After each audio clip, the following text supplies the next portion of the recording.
Question orale, oral questions. L'honorable chef de l'opposition. The Honourable Leader of the Opposition.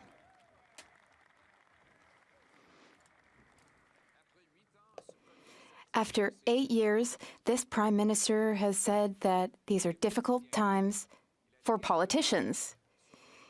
He said at his conference on inflation in Charlottetown at the cabinet retreat that inflation has gone back down. But yesterday we found out that inflation is going back up. And in fact, the finance minister declared victory in the fight against inflation. But since that declaration of victory, inflation has risen by 43%, which forced the Bank of Canada to raise interest rates for Canadians who are the most in debt of any G7 citizens. Will the government finally bring down taxes and inflationary deficits so that we can bring down interest rates before we have a housing crisis and mortgage crisis? The Honourable Innovation Minister.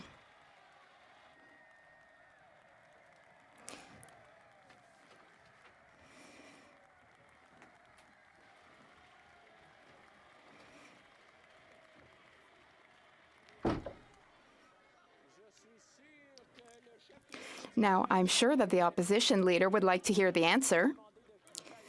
So we will ask everyone to please calm down. It's all well and good to be excited, and I'm happy that everyone's excited, but we are now giving the floor to the Honourable Minister. Go ahead, Minister.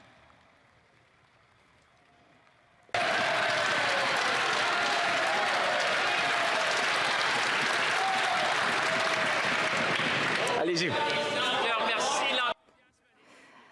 I thank colleagues on both sides of this House for their enthusiasm. Now, Mr. Speaker, this summer we listened to Canadians. We met with them and we heard them. They told us 3 things, Mr. Speaker. First, they asked us to help them with the cost of groceries. Second, they said help us with housing. And the third thing that Canadians want, they did not tell us stop helping families, stop helping the vulnerable. They did not say that. That's not what they want. Mr. Speaker, Canadians who are tuning in, they know that this party will always be there for them, but they're starting to understand that the Conservative leader is not there for them and he's too risky for Canada. The Honourable Opposition Leader. Wow. The Liberals, for the first time, seem to be happy with the person leading them during question period.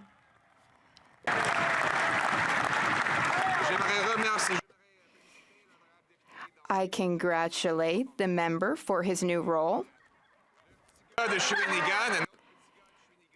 Another guy from Shawinigan might become Prime Minister.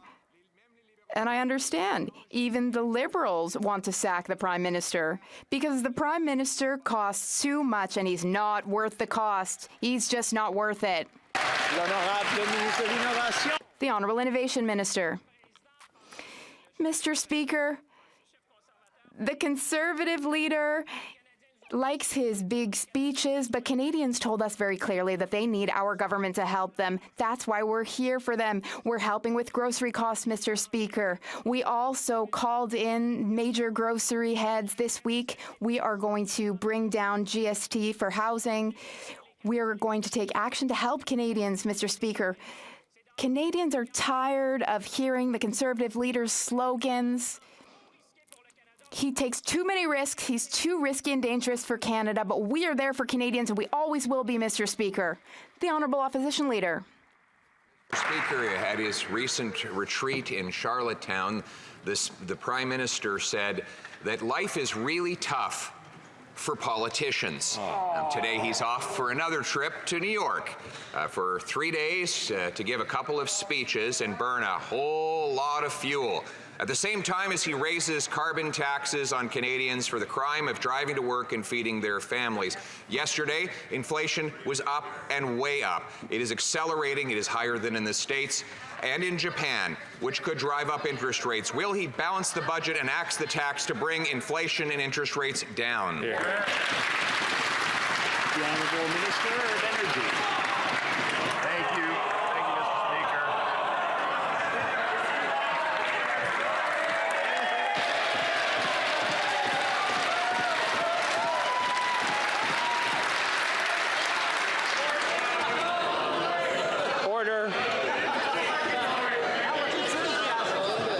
Order.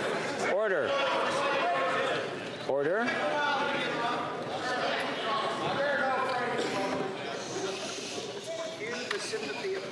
There we go. Shh. Okay, I realize it's Wednesday and everybody's excited and the emotions are running high, but we have to get through question period. Let's see if we can just calm down and hear the questions and the answers. The Honourable Minister. Thank you, Mr. Speaker. We've been very clear that affordability is, of course, a top priority for this government. It is very clear that it is a huge concern on the minds of many, many, many Canadians. It is certainly, it has caused us to look at programs such as removing the GST from the construction of new rental units, provide money for home efficiency, the grocery rebate, and a range of other things. But I would say, Mr. Speaker, that it's also important that while we are addressing affordability, we do so in a manner that actually will allow us to also address the climate crisis. It is an existential threat to the future of our children. Shame on them for having no climate plan. On this side of the House, we can walk and chew gum at the same time. We can do both. The Honourable Leader of the Opposition. Well, they're prepared to thunderously applaud anyone other than their own leader who stands up in the House of Commons. No wonder the Prime Minister says it's a really hard time to be a politician. And, you know, right now, speaking of hard times, he's off in New York for another 3 days, burning a lot of jet fuel while he applies a carbon tax that he wants to quadruple to 61 cents a litre on farmers, single parents, on struggling working class families who have to choose between eating and heating. Will the Prime Minister park the plane, end the high carbon hypocrisy, and axe the tax? The Honourable President of the Treasury Board. Mr. Speaker, unlike the Conservatives, our government actually has a plan to support Canadians during this time. We have, for example, the grocery rebate helping 11 million Canadians, Mr. Speaker, 4.2 million Canadians with the workers' benefit, over 6 million Canadians with indexing old age security. Mr. Speaker, what is their plan? That's right. They don't have one. The Honourable Leader of the Opposition. Our plan is to axe the tax and use technology, not taxes.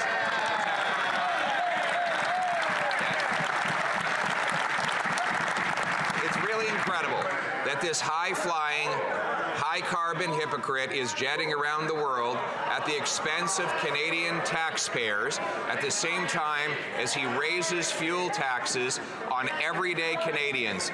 The NDP supports him 100% in this 61 cent a litre carbon tax that they want to impose. That and the inflationary deficits have driven inflation back up. Will this government finally end the inflationary taxes and deficits so that we can bring down rates before Canadians go bankrupt? The Honourable Minister for Housing. Mr. Speaker, over nearly 2 decades in Canadian politics, he hasn't seen a program that helps Canadians he doesn't want to cut. Over the course of my time in this chamber, I've watched him attack the programs that support my constituents, programs like employment insurance, programs like the Canada Pension Plan. Mr. Speaker, we're going to continue to put forward measures that are going to support Canadians during their time of need. He may dismiss them as big, fat government programs. I call them programs that put food on the table for families who live in my community. L'Honourable Député de Belleuil. The Honourable Member for Belleuil-Chambly. Mr. Speaker, too many Quebecers and too many Canadians are stuck between overpriced housing and maybe even homelessness. Now, the GST break for rental housing is positive, but it might not benefit renters, the ones who most need help. So will the government set aside its desire to meddle in Quebec's jurisdiction and the province's jurisdiction? Will Ottawa recognize that the best solution is to unblock and make available the $900 million in housing spending that it has for Quebec? The Honourable Housing Minister. Mr. Speaker, I've had many conversations with Quebec, and I have spoken with my counterpart, and my team has met with my counterpart's team. Just this morning, I had a call, and tonight I will have another call. We, of course, share my colleagues' priority to bring down housing prices in Quebec and to build more housing in Quebec and everywhere in Canada. That's essential, and I will continue my efforts. I will continue to work with my Quebec counterpart, and I will continue to work with Quebec. The Honourable Member for Belleuil-Chambly. Canada needs to stop with the meddling and interference. Canada needs to help the least well-off when it comes to rising prices and housing prices. Ottawa needs to build housing so that Ottawa is not contributing to inflation. Ottawa is spending billions, giving billions to the oil and gas industry. Shouldn't Ottawa rather stop subsidizing oil and gas and then use that money to increase old age security, to also stop discriminating against seniors aged 65 to 74, and also invest in social housing? The Honourable Natural Resources Minister. Of course, we must fight climate change. We need to reduce our greenhouse gas emissions in all sectors of our economy, and especially in the oil and gas sector. We eliminated subsidies to fossil fuels. We did so 2 or 3 months ago. We will, of course, build a strong economy in a low-carbon future. The Prime Minister admitted that he could have and should have done more to build affordable homes in Canada. Now the reality is we have a situation where we're losing more affordable homes than we are building as a nation. Now, what does the Prime Minister have to say to a renter who is living in a home that he can afford right now, but lives in fear that one day that home will be rent-evicted or dem-evicted and he'll lose it? What does the Prime Minister have to say to ensure that people will be able to stay in the homes that they can afford? The Honourable Minister for Housing. Mr. Speaker, I share the Honourable Member's concern about making sure some of the most vulnerable Canadians have a safe and affordable place to call home. That was in fact the motivation for the National Housing Strategy, where our government re-entered the social housing space after decades of governments, I should say of different partisan stripes, vacated it. In reality, Mr. Speaker, we know that we need to do more. That is why we move forward with eliminating GST on apartments that are going to be rented to Canadians. Part of the solution to the housing crisis is to build more homes, and that is exactly what we're going to do. The Honourable Member for Burnaby South. On ne veut pas entendre. This is not what we want to hear. We don't want promises. We want things to get done. Currently, it's impossible to find affordable housing because there just isn't any. If a Canadian wants to find a unit to rent, well, there are no units with affordable rent. So what is this Prime Minister going to do? How will the Prime Minister guarantee that affordable units will be built? L'Honourable Ministre. The Honourable Minister. Mr. Speaker, it's true that it's difficult when Canadians can't find affordable housing. That's why our government implemented the National Housing Strategy. After decades without necessary investments being made, through our strategy, we're building more affordable units. Last week, we eliminated GST on the construction of apartments in this country. This is going to add to the supply, this is going to reduce the cost for people to rent, and provide protection for people who are struggling to find a place to call home. It's the right path forward. We're going to continue. L'Honourable député de Charlebourg. The Honourable Member for Charlebourg-Haut-Saint-Charles. Mr. Speaker, the carbon tax was imposed by the Liberals, but the Bloc Québécois is proposing to increase it even more drastically. The Bloc Québécois claims to want to defend the interests of Quebecers, but let's be clear. The Bloc wants to take money from Quebecers and hand it to the feds. It costs a lot of money to vote for the Bloc. So, will the Prime Minister reject the Bloc's request to radically increase the carbon tax on the backs of Quebecers? The Honourable Minister. Mr. Speaker, the costs that Quebecers are familiar with are the costs of climate change. There were floods and forest fires all summer, and now we're on to hurricane season. Quebecers know that pollution cannot be free in Canada anymore. Quebecers want the government to keep taking action to protect future generations, and we will continue with our action. It's a shame that the Conservatives have no plan to address climate change, Mr. Speaker. The Honourable Member for Charlebourg-Haut-Saint-Charles. Mr. Speaker. Now, former Liberal Finance Minister John Manley said that the Prime Minister's deficits are pushing on the inflation accelerator pedal, forcing the Bank of Canada to put more pressure on the brakes by raising interest rates. Here's an example of crazy spending. The government spent $284 million to redesign Canadian passports. That's $1/3 billion, Mr. Speaker. That's appalling, it's wasteful, and it makes no sense. Will the Prime Minister stop burning up Canadians' money? The Honourable Minister. First chance to rise in the House as the Minister of Citizen Services. I'd like to thank my wife, my constituents, and of course the caucus. I look forward to working with everybody in the House to improve citizen services. I'm very happy to report that thanks to the hard work of the now House Leader, the passport backlog is completely eliminated. In addition, our investments mean that the printers are now 5 times faster. You can check your passport application online, and soon you'll be able to renew your passport online as well. That's delivering better services for Canadians. The Honourable Member for Thornhill. 8 years of this Prime Minister has punished Canadians with an NDP Liberal government who spent billions of dollars to double the price of a home, to double the rent, to double the mortgage payment, all because of their inflationary spending. And they are building less homes this month than they did last month. Inflation is up, home building is down. So when will the Housing Minister stand up and admit that this Prime Minister is just not worth the cost? The Honourable Minister for Housing. Mr. Speaker, with enormous respect for my honourable colleague, when their party leader was the housing minister, he advanced a program with $300 million that he said would build 25,000 homes. Fewer than 100 were built, Mr. Speaker.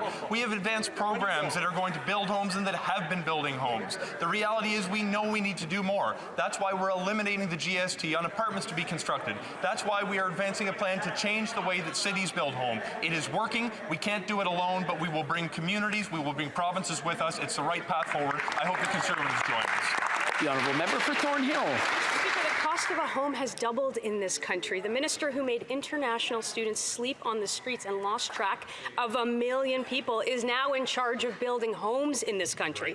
How do you lose 1 million people? He's recycling broken campaign promises from 8 years ago that won't fix the fact that buying a castle in Europe is now cheaper than buying a family home in Kitchener. Are Canadians supposed to trust the guy who broke immigration to fix housing, or anyone over there to fix inflation? The Honourable Minister. Mr. Speaker, with respect, I think it's very dangerous when any member of this House starts playing politics with immigration. With respect, if the Conservatives think that breaking the immigration system is tied to the fact that we have welcomed...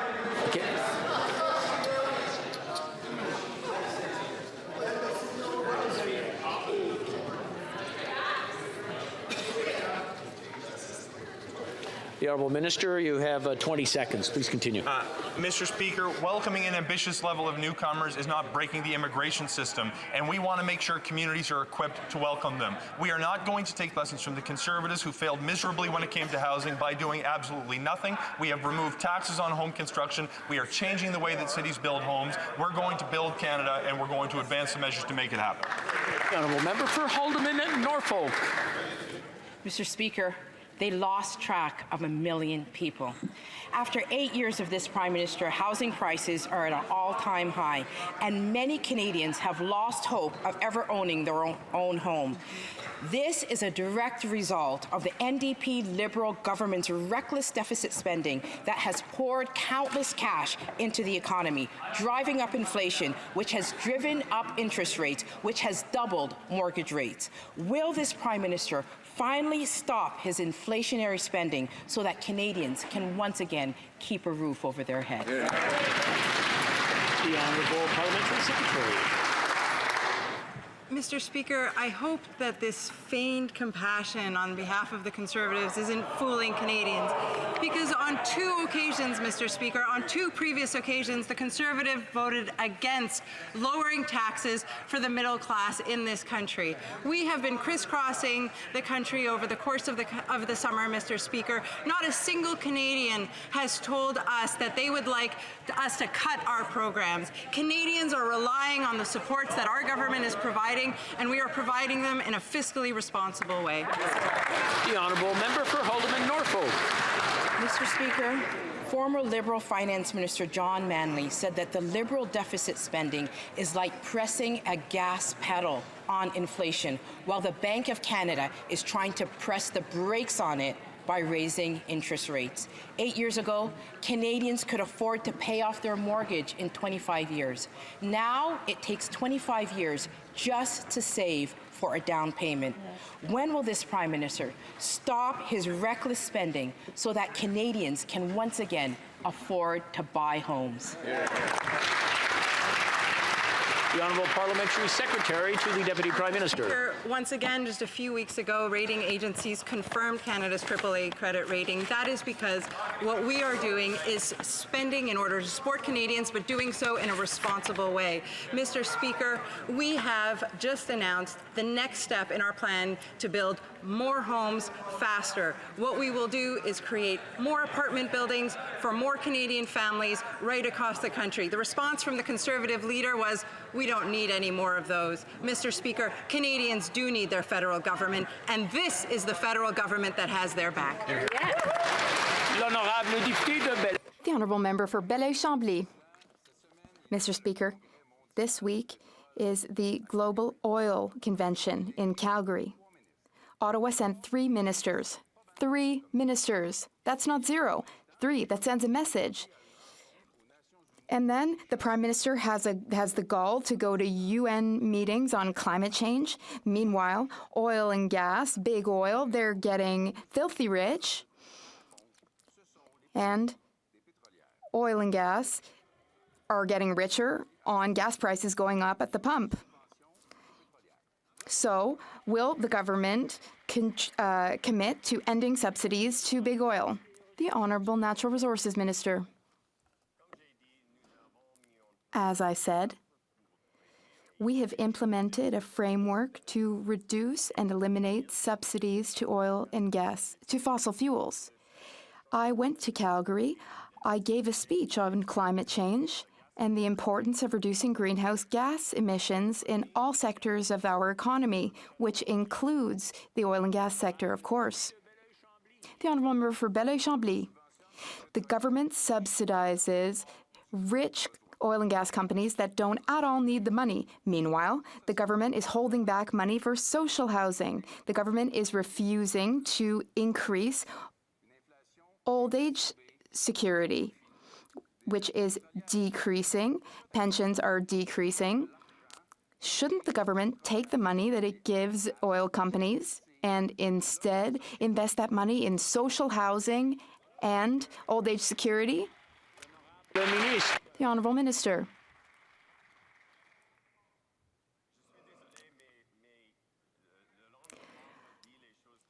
The Honourable Member is saying things which are not true.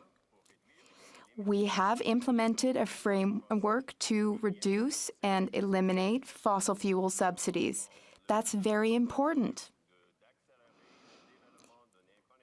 We need to speed up the development of a prosperous economy for a low-carbon future.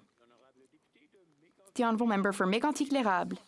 Mr. Speaker, if we tax vegetable growers, if we tax the farmers who transport the vegetables and the processors too, all those taxes, well, prices will inevitably rise everywhere in the country for groceries. Meanwhile, half of Canadians are struggling to get by from one paycheck to the next, and the Bloc Québécois Liberal Coalition feels that you're not paying enough. The Bloc Québécois not only supports carbon taxes, but its MPs want to drastically increase carbon taxes. Why are the Liberals and the Bloc Québécois joining forces to make Quebecers poorer?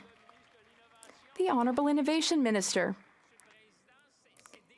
Mr. Speaker, it's very unfortunate that Canadians and Quebecers have to hear a question like that, because in fact, just this week, Canadians saw that on this side of the House, we are taking action. What have we done to help Canadians? Well, we called in the CEOs of big companies to express to them the frustration that millions of Canadians are feeling. We told big grocers that enough is enough and that we need to take action to stabilize grocery prices in Canada. The Conservatives love their slogans, but instead of shouting their slogans, they should unite with us in coalition to help Canadians. That's what Canadians expect. The Honourable Member for Mégantic-L'Érable. The coalition's making all kinds of excuses for their radical tax hikes. They say that the carbon tax does not affect Quebec. That's false. This second carbon tax, supported by the Bloc, will add 20 cents to the cost of a litre of gas. After 8 years, the Liberals have managed to convince the leader of the Bloc Québécois to take more money out of Quebecers' pockets and send it where? to Ottawa. That is obviously irresponsible if they want to help families who are struggling. Voting for the Bloc is costing people a lot, Mr. Speaker. Why is the Prime Minister backing the Bloc's plan to radically increase taxes at the expense of Quebecers? The Honourable Minister. Thank you, Mr. Speaker. What is drastic and irresponsible is denying the existence of climate change. That is what the Conservatives have been doing for years. They are telling 80% of Canadians who are getting more in their pockets, they're telling people that they don't deserve a more affordable life. And you know what's irresponsible and unacceptable is that the Conservative Party, just 2 years ago, they themselves suggested carbon pricing or pollution pricing, and now they're singing another tune. What Canadians want right now is for inflation to come down and for interest rates to fall, not to pour fuel on the fire of inflation. That was what this finance minister promised last year. Instead, mortgage interest rates are up 31%. Inflation is up 4% this month alone.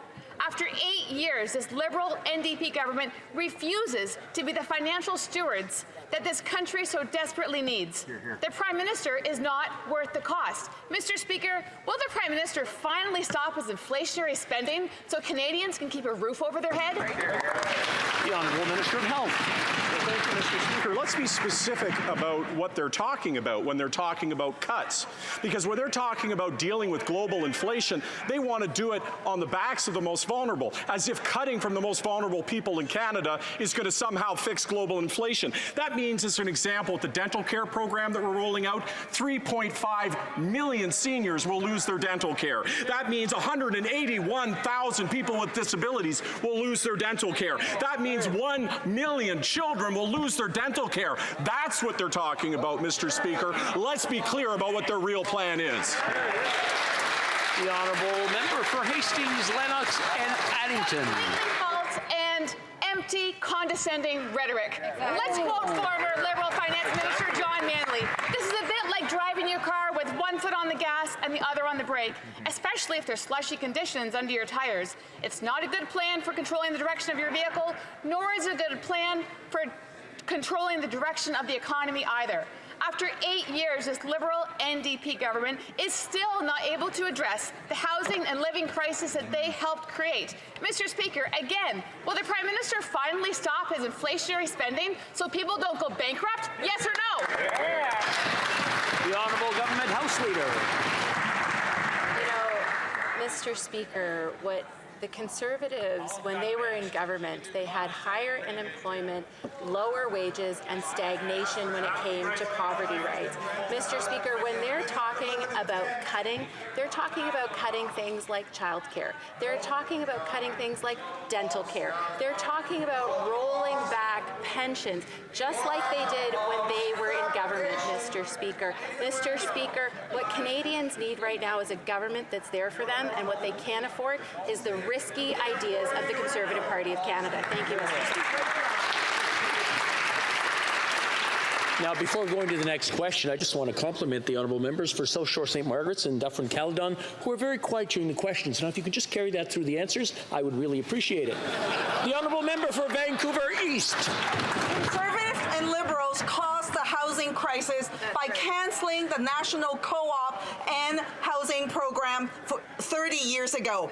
Canada is now amongst the lowest of the G7 countries in social housing stock. Seniors, families, everyday Canadians need a home that they can afford. Under the Liberals' National Housing Strategy, it will take at least 125 years to build the community housing that we need. Talk is cheap. Bold action is needed. Will the Liberals put people before profits and commit to building 2 million units of co-op and social housing? The Honourable Minister for Housing. Mr. Speaker, I thank my honourable colleague for the question, and I share her perspective that we need more to build housing in this country, including subsidized housing for low-income families. I also agree with the NDP that the reason that we find ourselves with such an extraordinary housing shortage is that federal governments of different partisan stripes for decades had vacated the space. We re-entered the sector. In 2017, with the advancing of the National Housing Strategy, we are seeing hundreds of thousands of subsidized homes provide safety and security for low-income families. We will continue to advance more measures to build housing stock, including tax incentives to get builders building and changing the way that cities build homes, but we will not forget the most vulnerable along the way. The Honourable Member for Esquimalt Saanich-Sooke. Mr. Speaker, as Canadians, we should be making sure that all our kids feel safe, loved, and supported. But right now, anti-trans demonstrations across Canada are making this impossible, especially for trans kids. In June, the Conservatives blocked an NDP motion calling on all Canadian leaders to condemn this rising tide of hate and violence. Will the Liberals join New Democrats in condemning this anti-2S LGBTQI plus hate by supporting our motion when it comes back to the House? Will they join us in demonstrating that Canada is truly a country where there's no space for hate? The Honourable Minister for Diversity.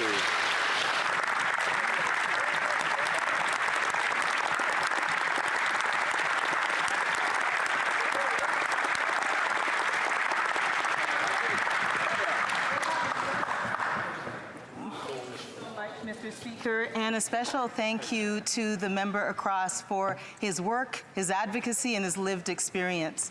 Absolutely, we stand with trans and queer youth, and as I reflect on what has happened outside these walls today, the marches that we see, I remind everybody that as a parent, I understand the need for parents to be at the center of their kids' lives.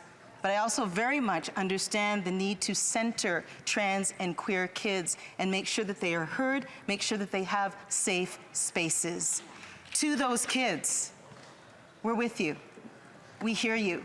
I have spoken to them across. The Honourable Member for Etobicoke Centre.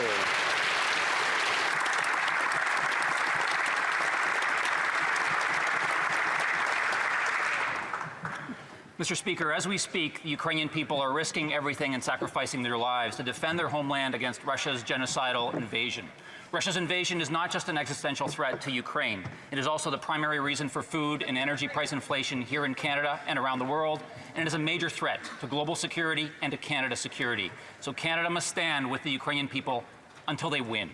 Could the Minister of National Defence share with Canadians what Canada is doing to support the brave people of Ukraine? The Honourable Minister of National Defence. I'd like to begin by thanking the member from the Etobicoke Centre not only for his question, but for his exceptional leadership in support of the Ukraine. Mr. Speaker, in the face of Russia's unrelenting brutality and aggression, Ukrainians have fought back with remarkable strength and courage, and Canada continues to stand with them. Canada has already provided over $1.8 billion in military aid, and earlier this week, Mr. Speaker, while visiting our soldiers in the United Kingdom who are training the Ukrainian soldiers, I announced that Canada will contribute $33 million to a British-led air defense partnership. And this investment, Mr. Speaker, will equip Ukraine with the tools that they need to defend their skies and to protect critical infrastructure. Canada and our partners and allies will always support Ukrainian friends in the comprehensive military they need to fight. The Honourable Member for Dufferin-Caledon. Yesterday, I was at the International Ploughing Match, which was in my riding, and I spoke with farmers all across Canada. What's their number one concern? The carbon tax. Whether it's drying grain or driving their combine, the carbon tax is crushing Canadian farmers. And when farmers pay more, Canadians pay more at the grocery store. And after 8 years of paying more, Canadians can't afford this Liberal government. Will they come to their senses and axe the tax? The Honourable Minister of Agriculture. Mr. Speaker, being a farmer, I understand the trouble and the difficulties farmers have. Imagine going to your potato field and having to take a bulldozer with you to pull the potato harvester. In the prairies, not enough rain to grow a crop. Fiona blew our barns down and killed our dairy cattle. They blew the wharves to pieces. That is why we as a government have invested in the climate change and will continue to invest to make sure that farmers and the country itself can grow crops and be able to have fishing and harvests and everything. Honourable Member for Dufferin-Caledon. Well, I'm glad the member says that this government is investing in climate change. What they have is investments in a tax plan, because if it was a climate plan that was going to fix climate change, Carbon Tax 1 and Carbon Tax 2 would have actually done something, Mr. Speaker. But all these things he talked about are still happening. Why? Because it's a tax. It's not an environment plan. And what this tax does is make everything more expensive for Canadians. They say they're going to help. Will they actually help and axe the tax? The Honourable Parliamentary Secretary.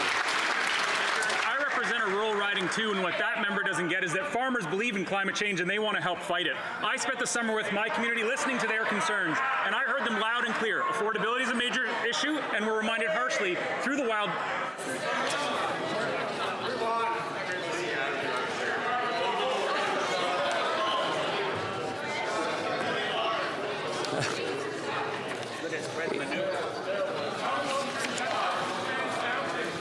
The Honourable Member for Dufferin-Caledon would like to hear the response to his answer. I'll let the Parliamentary Secretary continue, please. Please, everyone, listen so that we can all have an idea of what the answer is. Please continue.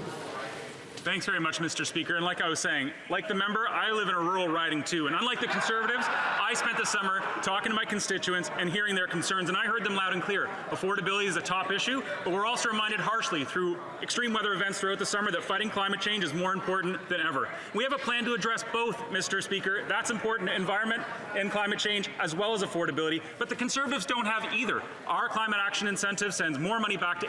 The Honourable Member for Foothills.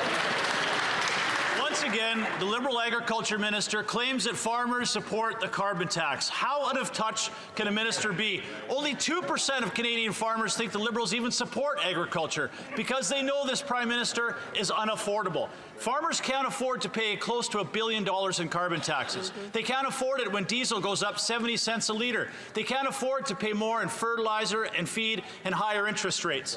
Does the Liberal Agriculture Minister truly support quadrupling the carbon tax on farmers, truckers, and processors, knowing the consequences means higher food prices for Canadians? Minister for Agriculture.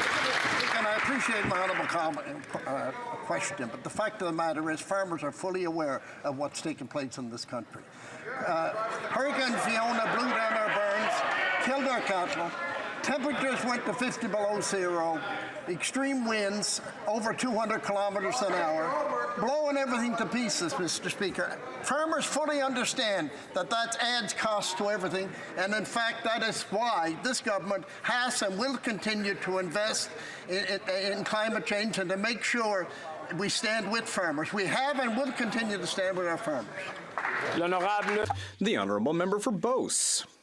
Mr. Speaker, the Prime Minister and his partner, the Bloc, are driving up food prices by continuing to support the carbon tax. Because yes, the second carbon tax does apply in Quebec, unlike what the Bloc tries to claim. Input costs are going up for our farmers, and transport costs are skyrocketing. And can you believe that the Bloc wants to drastically increase the carbon tax? Yeah, voting for the Bloc is very expensive. Can the Prime Minister tell us if he's going to listen to the Bloc's demand to drastically increase the tax? The Honourable Minister of Transport.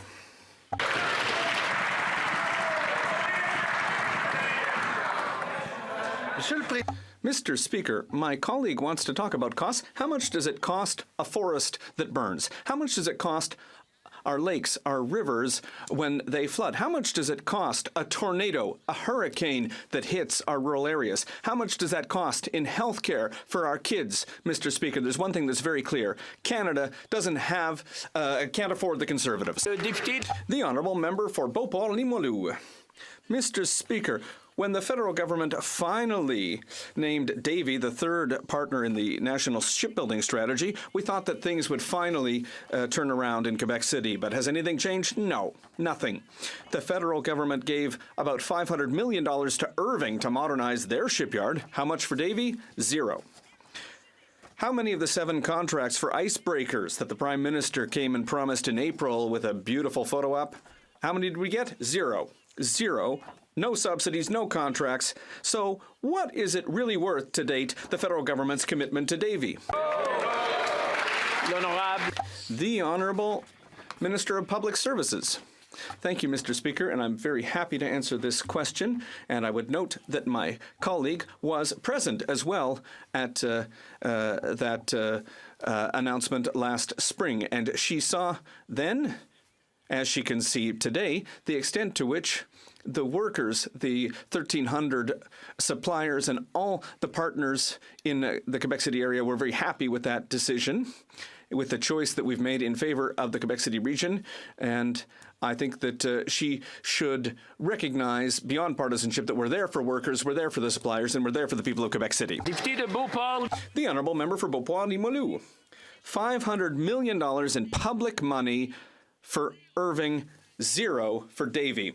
Mr. Speaker, the federal government's investing Quebecers' money against Quebecers. But we're getting down to work. Davie and the government of Quebec invested together $840 million to compensate this federal injustice. Despite Ottawa's inaction, Davie is ready, Mr. Speaker. This government promised $8.5 billion in contracts last April. 1,800 jobs depend on it. When are these contracts going to show up? We want a date. The Honourable Minister. Thank you, Mr. Speaker.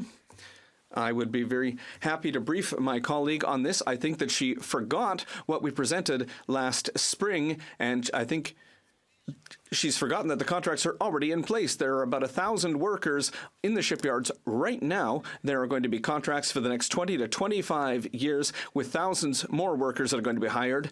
And of course, there are tens of thousands who are going to be working for the 1,300 suppliers. This is great news for the Quebec City region. I would ask my colleague to celebrate along with us. Colchester. Mr. Speaker, every member of this House receives emails, letters, and phone calls explaining how unaffordable life has become due to the NDP Liberal government's punishing carbon tax. Right. After 8 years of this Liberal Prime Minister, everything costs more, and of course inflation on basic necessities such as food continues to rise.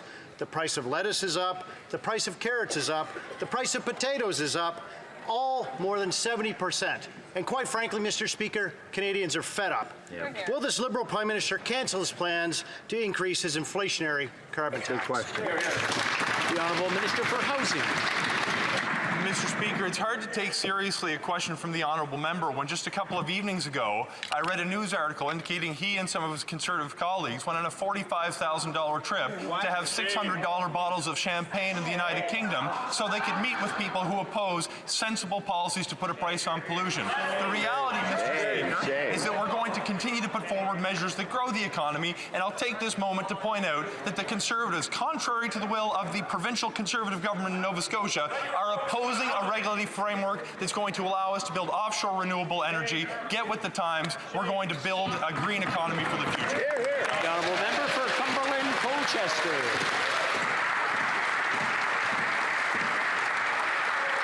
Mr. Speaker, what this Liberal government would like to do is deflect from those things that are very important to Canadians, like their inflationary carbon tax. Even the Governor of the Bank of Canada states clearly, and I quote, the carbon tax announcement that have it going up, that increases inflation each year. The ongoing punishment of Canadians simply for trying to buy food, put a roof over their heads, for which this minister is failing again like he did on immigration, and heat their homes must stop. After 8 years, this Liberal Prime Minister is not worth the cost. When will he cancel his plans to increase his inflationary carbon tax? The Honourable Parliamentary Secretary. And responsible government needs to have a plan to address both affordability and climate change, but all these Conservatives have are slogans and catchphrases to stick on T-shirts and bumper stickers. Groceries are too expensive, Mr. Speaker, but one of the main driving forces behind, for example, expensive lettuce is, in drought-prone places, is climate change, Mr. Speaker. And while that member was hobnobbing with millionaire climate change deniers in Europe, we were here continuing to address the issues that face Canadians and playing a leadership role in addressing the threats of climate change in Canada. The Honourable Member for Banff Airdrie. 8 years the NDP Liberal government have depleted Canadian savings, raised their taxes, and increased the prices at their local grocery store. Exactly. Cutting his carbon tax could bring immediate relief for Canadians, but the Prime Minister refuses. Even the Bank of Canada governor is now warning that the Liberals' carbon tax increases are causing inflation. So the policies of this Prime Minister aren't worth the cost, and Canadians know it. So will he finally side with Canadians and cancel his inflationary carbon tax increases? The Honourable Minister for Natural Resources. Thank you, Mr. Speaker. As I've said in this House a number of times, the price on pollution was put in place in a manner where 8 out of 10 families get more money back than they pay in terms of the price on pollution. But I would have to say that the hypocrisy coming from that side of the House is unbelievable. The last Conservative government in which the Leader of the Opposition was a minister proposed cap and trade, which is a form of pricing pollution. In the last election, the Conservative Party and everybody in this chamber ran on putting a price on pollution. Now the Conservative Party campaigns actively against on pollution. How do the Canadian public believe anything these people have to say? I want to remind the honourable members to place their questions and answers through the chair, just to keep some decorum in the chamber. The honourable member for Pontiac. Mr. Speaker, we're talking a lot about affordability right now, but we also need to build an economy that's going to create good jobs and great quality of life for Canadians. In the Outaouais region, Mr. Speaker, we have extraordinary potential in eco and recreative tourism, and I'd like to know what the Minister of Tourism is planning to do to help us meet our full potential in the Outaouais. The Honourable Minister of Tourism.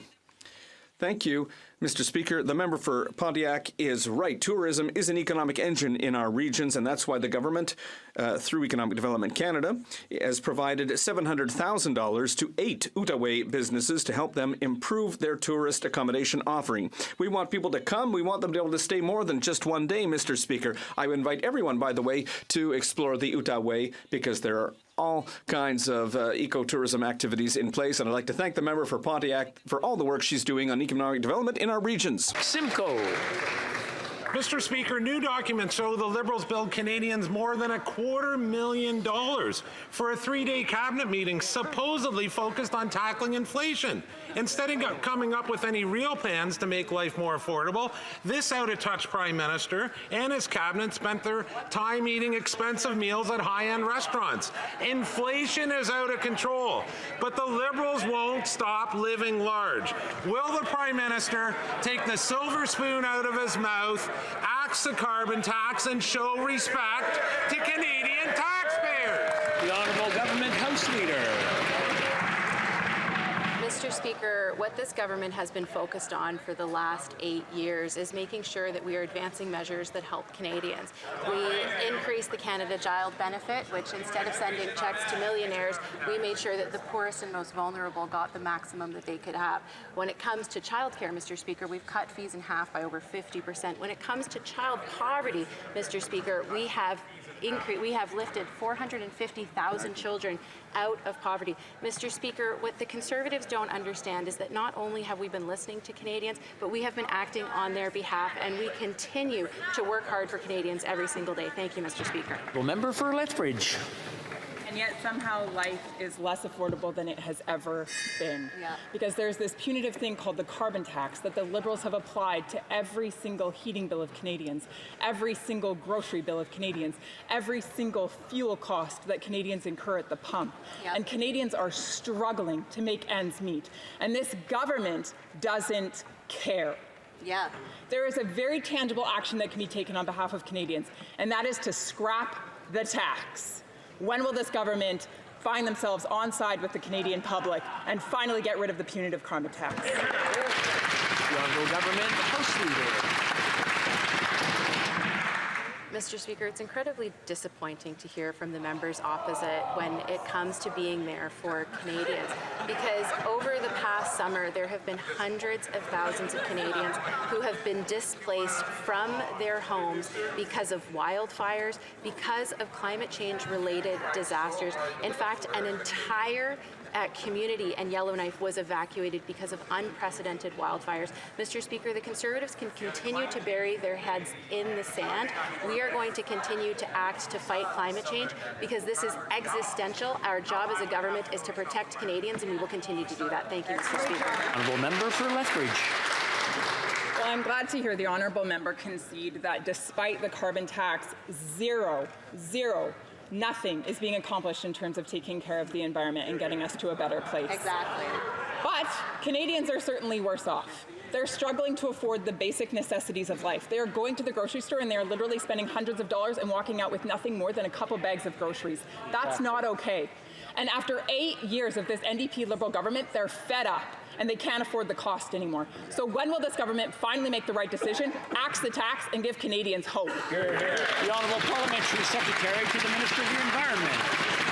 2023, and if you don't have a plan to address climate change, then you don't have a plan for affordability or for the economy either. And it's clear that these Conservatives, every single idea they put forth makes it clear that they're out of touch. In fact, the only recommendations that these Conservatives have put forward would cut social programs. I'm talking about things that actually support Canadians, like Canada Child Benefit, like childcare, like dental care, like the Guaranteed Income Supplement.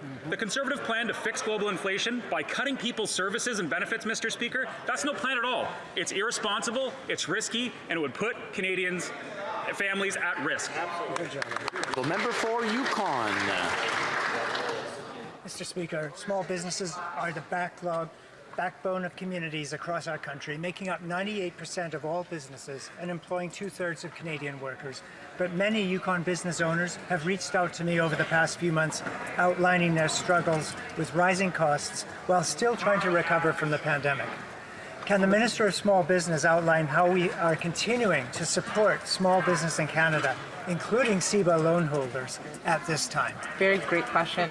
The Honourable Minister for Small Business. Thank you, Mr. Speaker, and I thank the MP from the Yukon for this question. I was also a small business owner during the pandemic, and I really understand the struggles that many continue to face. That is why we are offering additional flexibilities for small businesses to repay their CEBA loans that are both balanced and fiscally responsible. This includes a full 1-year extension on the repayment deadline, more flexibility on refinancing, and more time to access the loan forgiveness. We will keep listening to small businesses across the country, and that includes all Canadians, Mr. Speaker. The Honourable Member for Skeena Bulkley Valley. Mr. Speaker, farmers in northern BC have been hit hard by extreme drought, another symptom of the worsening climate crisis. Hay harvests are down as much as 90%, and many farmers are struggling to feed their animals. We're seeing herds sold off, and we're seeing family farms lost. Now, for months, we've been calling on this government to provide support to source hay from other parts of Canada and the United States. Local governments are waiting, provincial government is waiting, and farmers are waiting for this minister to finally come to the table. The question, how long are they going to have to wait? Hear, hear. The Honourable Minister of Agriculture. Thank you, Mr. Speaker, and I appreciate my honourable colleague's question and fully understand the stress that the farmers are under. And as he's fully aware that his government, the provincial government in BC, has applied or sent the papers into my department, and we're analysing the situation, and as soon as it's done, we'll make sure the farmers are compensated. That's what the business risk management plans are for, to make sure we're able to help farmers in difficult situations. We will and will continue to do so. Honourable Member for Kitchener Centre. Mr. Speaker, since last fall, I've been pressing the federal government to provide emergency support to the Kitchener-Waterloo Symphony, who may have to close their doors because ticket sales haven't returned to pre-pandemic levels. I was told in question period back in February that a solution would be found. When nothing was done 2 months ago, myself and 4 other Waterloo Region MPs wrote to the PM imploring the federal government to step in with one-time support. We haven't heard back, and on Monday, the Symphony canceled its entire upcoming season. Will the federal government step in to ensure the Symphony avoids insolvency? The Honourable Minister for Canadian Heritage. Mr. Speaker, we've been in active touch with the organization about their ongoing financial struggles.